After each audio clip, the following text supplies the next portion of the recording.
Good evening. How are y'all doing out there in podcast land? This is Jay Twitty, The Perspective, Uncensored Perspective Media Group, podcast, media cast, a lot of labels, but we only understand one thing: speaking truth, in-depth coverage, analysis, trying to make sense of what so-called world we live in today.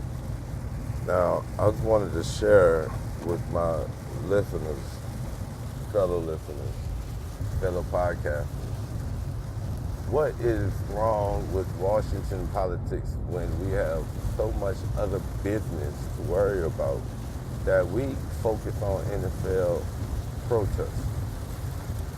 I entitled the cast today as Protest, the American way. It is America's way of protesting, of bucking the system, of shedding light on something that needs to change. We are in a generation of digital technology where it's right there. Immediately as it kicks off, somebody's live streaming, somebody's focusing, somebody's posting, somebody's tweeting. And the media has all these avenues where they cover so much. So it's pretty much broadcast 24 hours a day. If you don't sleep, you can pretty much stay in tune with what's going on in the world. Within 24 hours, you'll know that mass amount of information. But when we have politicians speaking out and going and making outrageous statements, tweeting about the protests from the NFL, that allows me to see that somebody clearly is not doing their job.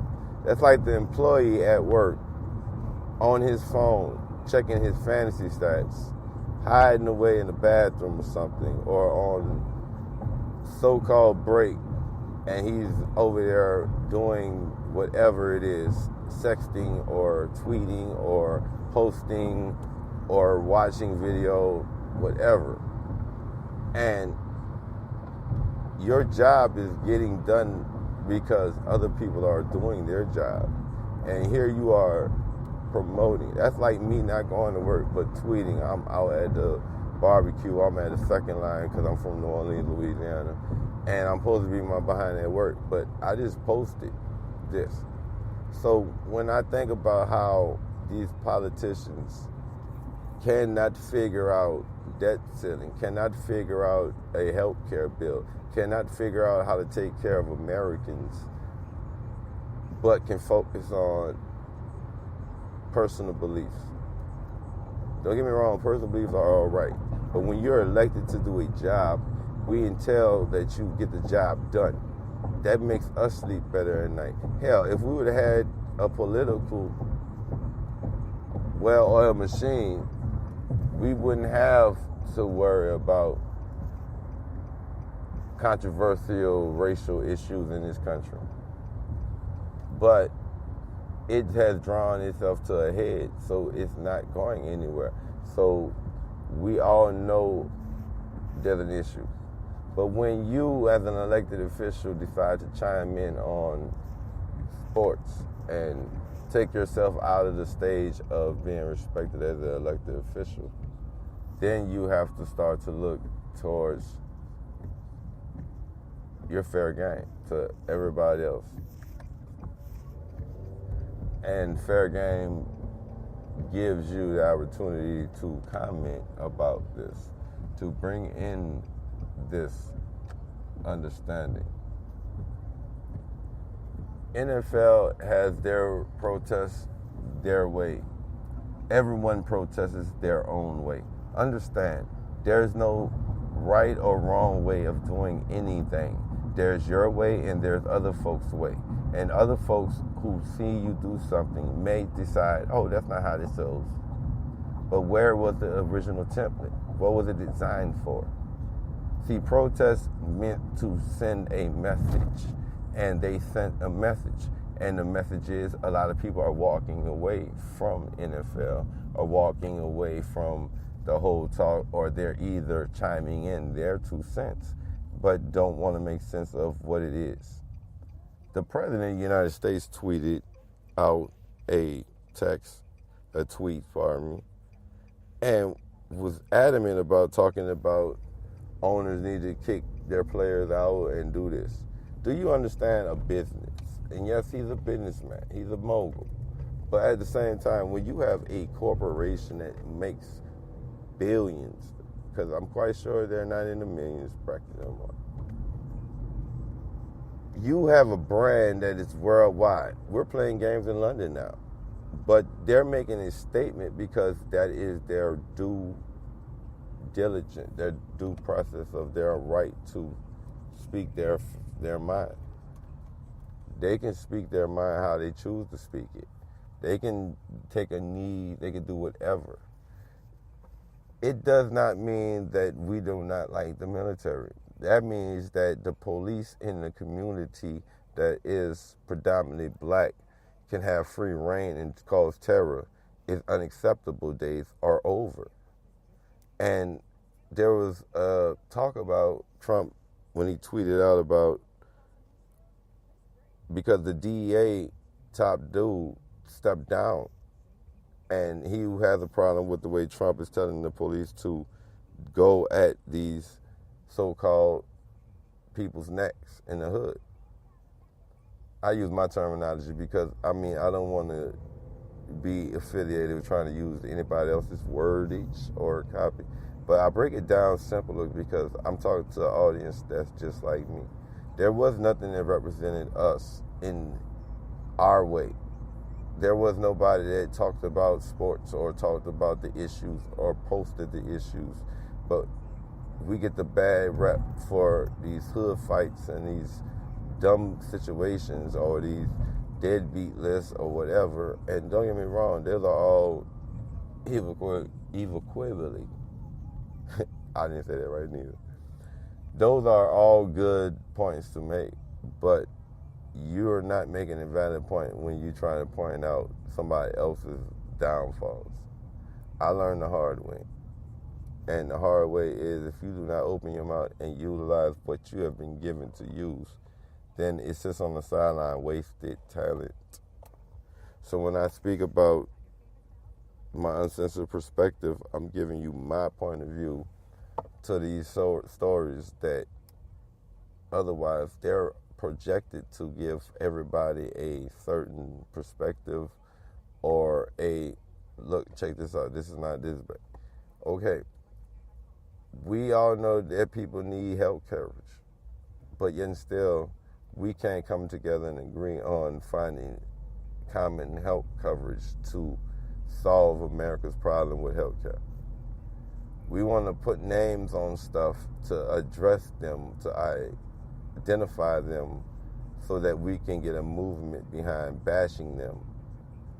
And the one goal is unifying people instead of dividing people.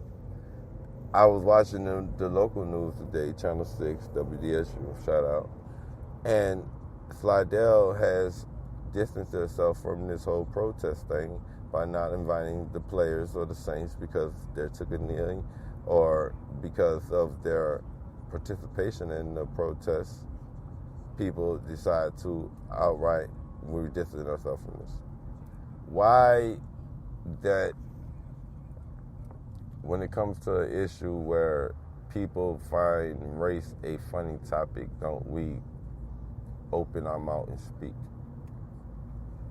This opens the floor for everybody to have an opportunity to share their common belief, share their point of view, and no matter if you like it or not, it's somebody else's POV to share with you their preferences. I personally think that we hype a lot of this up.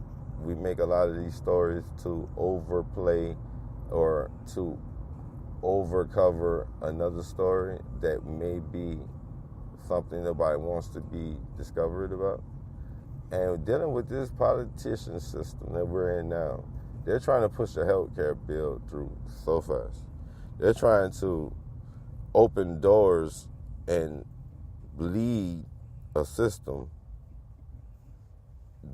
Trump is going to do a tax reform.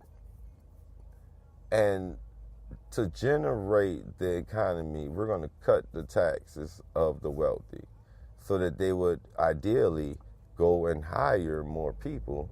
But we all know once you cut a tax, that means they're getting mass revenue and little output. They're bare minimum. But when you actually do not allow them to take part in these programs or these things that help them continue to rake in millions and millions and millions, and the legacy continues to go on and grow, is that they contribute dollars to these campaigns and these funds. Well, why not contribute your donations of all these mega millions to the people of America who actually do get stuff done? Actually do work in your factories, do work on your highways, do work picking up your trash, do work as low-income participants. Because we're not the middle income, because middle income is somebody who went to college, is in debt to the government, again, through these names. The names all tie into these associations, and these associations all equal one person receiving money. Everybody else is shutting out the dollars. But I just had to give you the perspective, because now they're tying into sports media with the government not focusing on what their job is to focus on. You need to get the job done so that America can start to make moves forward. You're not making moves forward when you have a divided government trying to figure out this. When you have a voice of the people not being a voice for all the people, but for some people. And through the moves that he's making, I don't know if anybody's paying attention, but now we're doing tax reform for big break society. I mean, come on. How more can you not get this picture being painted clear as ever? This man is in position to help out his constituency. And for us people, and the ones, even the owners who supported him throughout the presidential election, now see when he outrightly spoke about this, that, about the protests in the NFL, you see more now than ever what this man loose lips sink ships. We have so many issues going on in this world today that we cannot ignore the fact that people are losing trust, faith in elected officials. That's like a top ugly job to have right now. And I will talk more about that in my part 2 of this series that I'm doing. And I want you to really think about it. Should government cross over to sports and our supposed to be off-day activities and participate in them or comment about them when they cannot solve their own issues as far as their job? This is what you're elected to do, and you can't solve the problem. Something has to be changed about this whole system, and something has to be done. I thank you for tuning in to Uncensored Perspective. This is your man, Jay Twitty, The Perspective, giving you in-depth coverage, in-depth analysis. And I just want you to understand that I'm not trying to invoke my own theories or my own rhetoric upon anybody, but share with you real point of view. So thank you again for tuning in to your Uncensored Perspective, and peace. See you on the next trip.